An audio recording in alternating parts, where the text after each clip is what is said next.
Electric vehicles sahi are no longer the future, they are the present.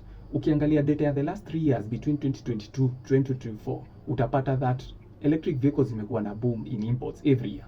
Zimesurpass 100% growth every year. Last year 2025 zilikuwa on pace kuhit 10,000 imports that single year. Traditional combustion vehicles na za mafuta zimekuwa on the opposite trend. Every year zimekuwa na decline from 2022 to 2024. Na hii prospect inafaa worry every person who works in the car retail industry moving forward. A significant part of Kenya imekuwa ikidrive growth ni cost. Hizi ndio normal costs zilipwa na gari na ikiland Kenya. Lakini gari electric ziko 0% on a few major places. This is excess duty na import duty. Not to mention VAT tax yake iko at a lower level. Hiyo inasaidia at least cost kuja chini significantly.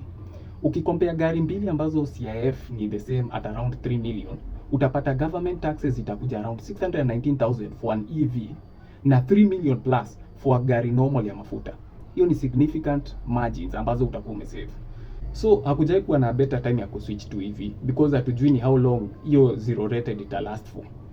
So kama ungependa kuexplore ni gari gani ingekuwa best for wewe, unaweza reach out to us on WhatsApp ama Telegram on the number where we post advice ya vile vitu unafaa kucheck kama healthy battery, range gari ikiwa at full charge, charging stations na the best electric vehicle car dealers.